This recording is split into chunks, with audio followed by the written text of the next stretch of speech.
Okay, this one is going to be fun. This is Craig Valentine here, and we're going to go 11 steps to inbox zero. If you struggle with email, or if you just hate email, this presentation here, this part of the program is going to be worth its weight in gold. Like, listen, we're almost at the end of the program, but even if you got nothing else out of the program, this one here is going to be a game changer. So it's really going to show you how to waste less time on email. Just think of the hours that I'm going to give you back in this presentation. Like, if you spend an hour a day on email, probably spend 2, maybe 3 hours. If I can cut that in half, whew, man, what can you do with an extra 500 hours per year? This is like $50,000 worth of value here. So the first thing you need to understand, harsh truth, your inbox is your responsibility.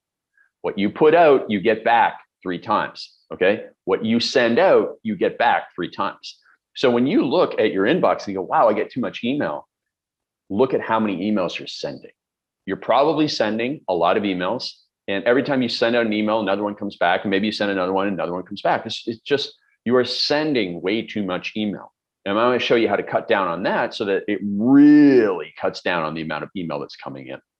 And when you understand that, when you get that, these 11 steps are going to set you free of the inbox. Trust me, I used to get hundreds of emails. Now I hardly get any. There are moments when I'm really bored and I've got like 10 minutes before a Zoom call and I'm in my inbox. I'm like, I wish I kind of got more email. And so now I don't.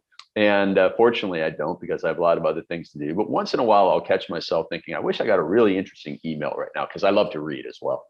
Anyways, let's go and get rid of the emails that's in your world. The first thing you need to do to get rid of your inbox is to stop digging, right?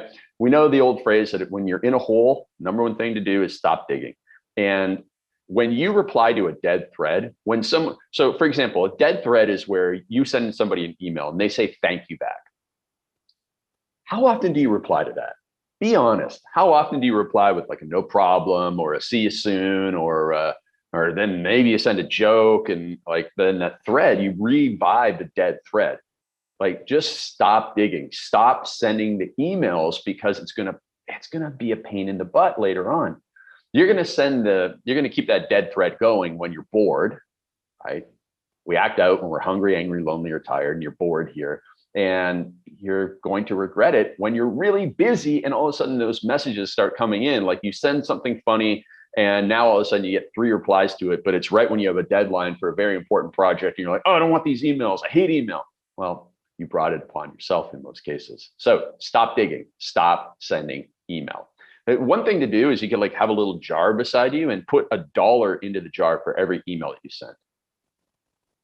That would get you to stop sending email. Like, you got to give that money away. You got to give that money to, person on the street, or, to your team members or something, to say, hey, lunch is on me every single day. You put $1 in the jar for every email you send.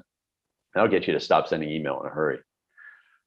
Another way to stop sending email is to send faxes, not email. Now, I had to put a picture of a fax machine in here because I would imagine that about 25 to 35% of people that work in my business don't even know what a fax machine is. They're so young, right? But if you're anywhere near my age, you've probably sent a fax in your lifetime, one of those physical faxes, not those online faxes. Now, if you had to send a fax, which is where you take a piece of printed paper over to a fax machine, you dial a number, you slide that thing in, and it transmits it across the world. If you had to do that every time you send an email, how many times would you send an email in a day? You'd be like, I'm not sending thank you by fax. I'm not getting my butt out of this chair and walking across the room to the fax machine. No way. You would definitely send fewer emails, which means you would get fewer in return. So treat correspondence like faxing, not like texting. That's one thing to do to cut it back. That alone will cut you back big time. Manage what you measure. Spend less time in your inbox each week. Now, what you need to do is measure how much time you spend in your inbox each week. If you use your phone for email, you can just go to screen time and you can see how much time you spend inside your inbox every week. And you should have that as like, on a chart somewhere. Okay, last week it was 4 hours and 17 minutes. This week, all right, I'm going to do my best. I'm going to get a personal best. I'm going to get it under 4 hours. Like, that's the type of mentality you should take. You can do screen time, you can do rescue time. There's other programs out there that will record how much time you go in there. There's also other programs that are out there that will prevent you from going in your inbox at certain times. There's also inbox later, which prevents messages from showing up. So you can be in your inbox at 10 o'clock in the morning, but if you set up your inbox later so that messages only come in after 11 o'clock in the morning, we can't do anything, right? And then I had one client years ago. What he did is he had his assistant change his email password every day at 5 o'clock. Listen, I am not against extreme measures. That's not the only way to change. Eventually you have to change your identity and get to the point where it's like, I control my inbox doesn't control me. But that's one thing that you can do. If you need to go like cold turkey level on your inbox, you could have your assistant change your password every single day if you are in that position. Number 4 is unsubscribe. Every single minute you spend reading an email newsletter with some stranger's thoughts, some person you likely will never meet, you are stealing minutes from your children. I couldn't make it home on time for dinner. I was reading this email newsletter. Your kid, hey, listen, you're going to say at one point in your life, my kids grew up too fast. Yeah, well, while you were reading email newsletters. So ruthlessly cut back on the amount of emails that you get. Ruthlessly cut back. Because if you're reading email newsletters and it's time to go home, or you're reading email newsletters on your phone while your kid is beside you, you're reading emails at the restaurant while your partner is with you, you're reading emails at the beach, you're going to regret that. So just unsubscribe. You only really need one guru in your life. You need one, if you're in a business owner, you need one guru for sales and marketing, and you need one guru for productivity. Hello. And you just need one other person. And you don't need to be on 18 lists. Get off all the other lists. Okay, just get off all those other lists and you will get way less email. Roll up your replies. This is like the Scottish solution. Roll up your replies. And that's horrible Scottish accent for a guy named Valentine. Anyways, roll up your replies. And so if you get 3 emails a day from one person, don't answer 3 different emails. Go in, see, I got 3 emails from Chris. I'm going to look at all of them and send one reply to the last email. That way you have one email to rule them all. You've taken 21 emails coming in and you've only sent 7 out. You had 21 emails from 7 different people. Each of them sent you 3 emails. You rolled all that up. Most of them didn't need a reply. And now you only sent out 7. You're only going to get 14 tomorrow. And that's how you whittle it down. Next is play a status game. Make it known that you do not check email. You can use the dreaded, I only check email at 2 o'clock on Tuesdays when it's a new moon. And, like you've seen some of those replies from people. It's trying to be funny. But, if you use that type of reply, like I only check email at 2 o'clock Tuesday and Thursday afternoon, those are your office hours, your email office hours, then you have to stick to it. Because I once sent an email to a very famous biohacker and I immediately got the reply, right? I only check email, and it was not even close to that time. And then he immediately emailed me. So he doesn't stick to those rules. And not only does he not even stick to those rules, it wasn't even close. I sent the email 1 minute, 10 seconds later, I got the automatic reply. 30 seconds later, I got his actual reply. And so I don't believe that, you really don't check email because clearly you check email all the time. But if you use that type of messaging, stick to it.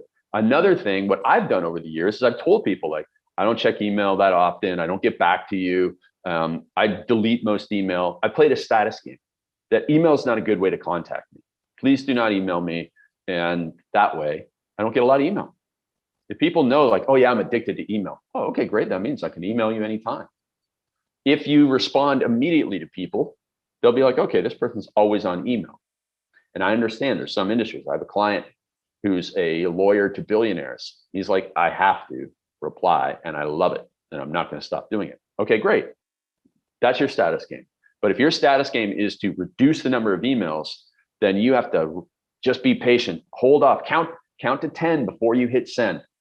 Schedule those replies for later. So it just looks like you do not reply to email, but also let people know that you do not reply immediately. You don't check your email that much. So if you have the autoresponder thing, what I would do is I would say, hey, I only check email at 3 o'clock every day. Great. And then if you make the mistake of checking email before 3 o'clock, then schedule all your replies to go out at 3:01. Okay, make sure that at least that is congruent. And it's very easy to schedule an email. I use Gmail, just click schedule and you set up that time. And I do that often. I'll schedule a reply to an email for next week. Otherwise, people will try and get an email conversation. So play that status game. Another thing that you can do, and this really, really helps once people understand it, is just put no need to reply, NNTR dash no need to reply. So if you send instructions to someone, say, hey, listen, all right, I'm going to meet you at that thing. I'll be wearing a orange hat. We're going to meet at 9 o'clock by the Starbucks. I'm going to bring the thing. No need to reply. Like, this is not, you don't need to send me an okay. I don't need to ask you if you got the email. Like, emails going back and forth here. We know the emails are getting through. This is the instructions. No need to reply. Or if somebody says, hey, how much is that budget for the speaker we have at the event? It's $5,000. No need to reply.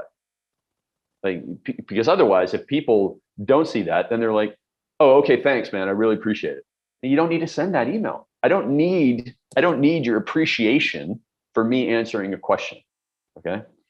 I want an inbox with no emails, not appreciation for sending you information that is easily available. So no need to reply. And people might think you're a little bit rude, but what would you rather have? People who are like, man, that guy is like not really nice on email, or would you rather have an inbox that has no emails in it? Provided no emails in your inbox doesn't mean your business is hurting. So think about that. Next is break the email chain. What I do in my business, I make a lot of introductions. I make a lot of introductions between investor and new businesses. I make a lot of email introductions between lawyers and business owners. And my mistake years ago was I would say, hey, Paul, meet Jerry. Jerry, meet Paul. You guys need to talk about this project. And then I would be inundated with 12 emails to say, hey, Jerry, when's a good time to talk? And then they would BCC me, not BCC, but CC me on all of these emails. Hey, Jerry, I'm available at 9 o'clock. Paul says, what day? Jerry says, oh, I meant to say Monday, Tuesday, Wednesday, but not Thursday. But not this week. Oh, the guy, well, what week? And it just goes on forever, right? So break the chain. We're going to talk about CCing in a second, but if you are trying to set up a meeting, send the email that says, send me 3 specific days and times that work for you. Or you can say, here are 3 specific days and times that work for me. 10 o'clock on July 3rd, 11 o'clock on July 5th, and 11 o'clock on July 6th. Which one of these works best for you? I will send a Zoom. The end. Great. So when scheduling a call or meeting, offer 3 specific options. Sometimes I offer 5 if I know the person is super busy, but I don't want to be going back and forth. Obviously you can also put in a calendar link. Hey, just go and book a call here. But if it's an important call where it's like, and you don't want to like, hey, yeah, just book a call on my calendar link. And you don't want to seem like that type of person. Just say, hey, listen, I've made these 5 times available for you. Let me know which one works for you. And that's a good way of doing it. Okay. But, moving on to the CC part, ask to be removed from replies. Like, no need to keep me in the loop. So if I introduce Paul to Jerry, I say, Paul, meet Jerry. Jerry, meet Paul. Jerry is really good at this. Paul, you're really good at this. You guys need to chat about this thing. I'll let the 2 of you take it from here. No need to keep me in the loop. No need to BCC or CC me. You guys are grown ups. You guys can take it from here. Don't keep me in the loop as you send 20 emails to book a call with one another. And that also will keep the junk out of your email. Strategic scheduling, we talked about that a little bit. Send emails at a time that is most convenient for you. So if somebody emails you and you're in your time of checking email, you have options. You can either send the email right away, but if they just send it to you, chances are you'll get an email conversation that may drain your time. You have the opportunity to send it overnight when they won't be on email, you won't be on email, and maybe they'll get it sometime tomorrow, maybe they'll email you first thing in the morning. Or you could send it at 2 o'clock the next day if you know that they're always on email and you're going to be back on email at 3 o'clock. So you can send it whenever you want, but just make use of strategic scheduling and send emails at a time where you think the reply email, if there is a reply email, will come back at the time best suited for you. That's a very important thing to do. You know, sometimes you might send an email overnight when nobody's on, or sometimes you might send an email when you know they're not on, or sometimes you might send an email when you're not on, but you know they're on, and you just don't want to get an email conversation because they reply right away. Next is duplicate yourself. This one is a touchy, tricky subject.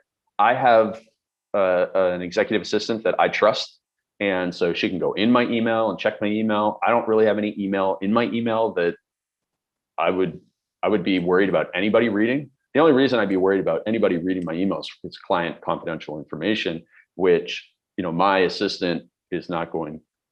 Let's edit that. The next thing is to duplicate yourself. And if possible, have an assistant trained to go into your email. Sort your email, delete the junk, and just clean it up so that when you do go into your email, like let's say you're getting 150 emails every single day, I bet you 75 of those are useless. And so then they can be sorted into folders. They can also be automatically sorted in folders, I think, through many email programs. But if they can be sorted, now you go in and the email inbox is less overwhelming. You know, maybe you can have a priority.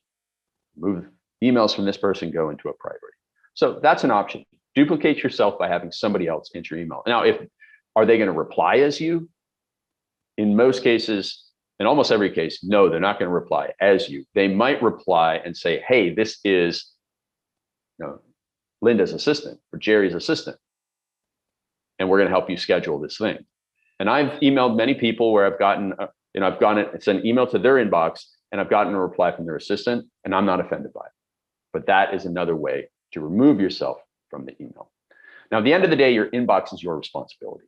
So send fewer emails out, set up systems to collect fewer emails, and the next thing you know, you'll have more time on your hands to do what really matters. All right, my friend, that's a big game changer. And getting held accountable to this, you know, getting coaching to walk you through this is obviously key.